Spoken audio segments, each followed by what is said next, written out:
Hey YouTube, JP Dillon. Welcome to part 4 of the Lloyds all-in-one stereo system. If you've seen the previous videos, we've gotten the receiver, the 8-track, and the record player working, and now all that's left is the speakers. Unfortunately, one emblem is missing. The other one's intact. They're kind of dirty, haven't tested them yet. Just need to see if they work or not, and then if so, get them cleaned up, maybe patch up the cords a little bit, because the cords definitely show signs of a splice. And when I see splices made with packing and masking tape, it just kind of makes me go, So maybe we can fix that up. Normally the backs on these like to rattle, but these ones are really solid, and they feel thick too. It's 3/8 inch or ½ inch or something, I don't know. So yeah, let's put them on a test bench and sweep them and see what they sound like. Alright, so I got it hooked up to my test amplifier, and we're going to start at like 20 hertz and go on up and see what we can hear. So headphone users beware. You can just start to hear them at 50 hertz. There's 100.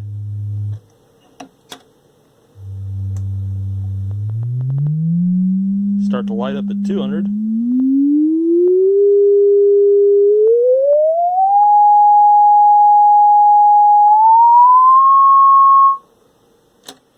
Alright. No resonances or anything, that's good.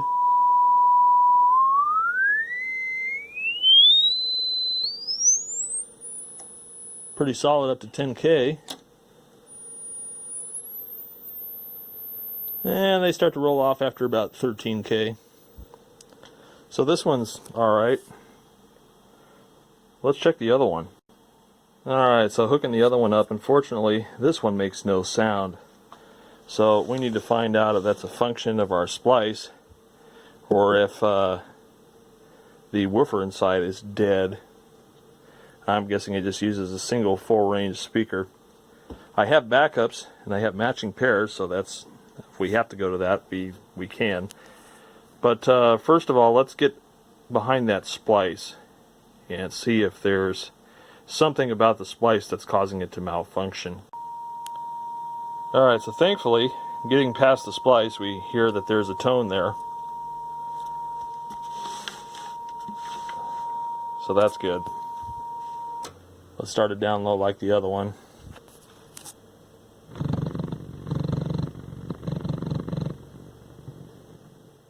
Alright, try not to max it out here.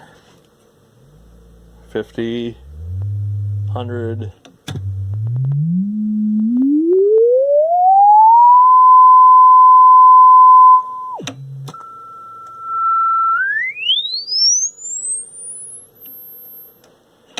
Seems good to me.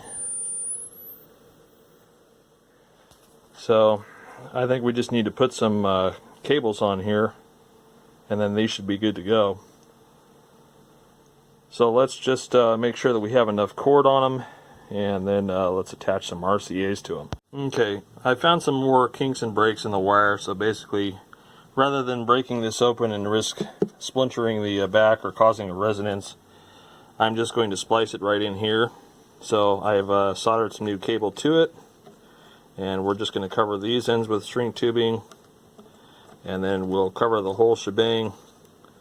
After I'm done heat shrinking this down, we'll cover the whole splice so that way it looks nice and clean, and then put the RCA end on it, and I'll show you when it's done, and it'll work nicely and be a lot more reliable.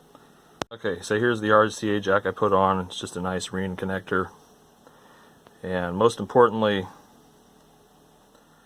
I staggered the positive and negative so that there was no possibility they could short out together. There's plenty of room there. It's not going to bend and flex. It's a very solid connection. And the negative is tucked underneath here before I crimped it down. So that will keep it from shorting out in case of bending and flexing and all that sort of thing. And you can see the back here, I heat shrunk both splices. So we've got a nice lot of protection here and strain relief. So I'm just going to repeat that with the other one, and then we'll check them and make sure that they both play, and then we'll clean them up, and we'll see what the finished product is. Alright, so here they are with nice pretty new plugs on them. Let's just make sure that they work real quick, and then we'll plug them into the main unit and see what they sound like with it. Alright, so here's speaker 1. Okay, let's move over to speaker 2. Alright, speaker 2. Cool. They both work. Let's hook them up to the actual unit and see how they sound. Alright, so here it is. All together and all cleaned up.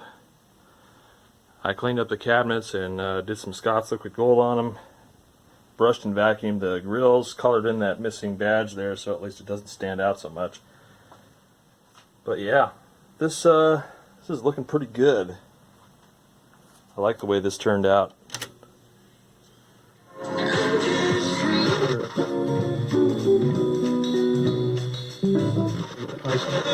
And good, okay. Oh, here's the guy.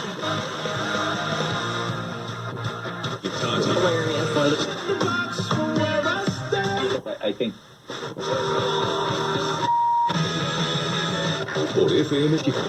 Be careful. Golden and beautiful. Yeah, there you go. So it's not a hi-fi thing. Doesn't sound all that awesome. But little tiny speakers, of course. But it does get fairly loud. So this would be like a really cool retro apartment type stereo. Let's get a record to put on it.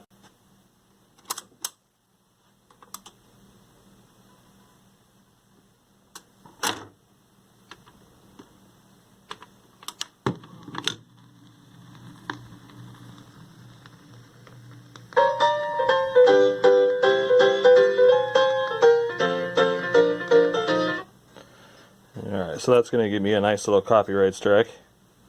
Let's move on to something different. Another sample here.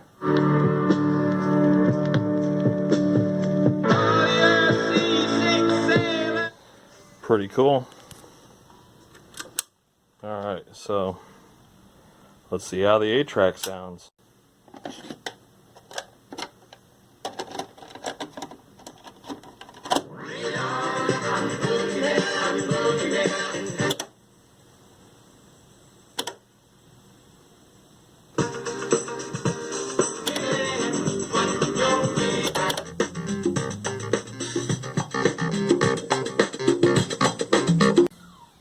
Alright, so this thing's good to go.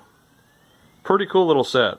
Like I said, it's not hi-fi, but if you just need something that works, that's a cool little vintage stereo, this is pretty neat.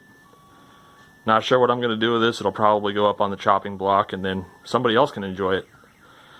Unfortunately, during the tests, the stereo multiplex circuit lamp stopped working. And it's not really worth my time to try to figure that one out.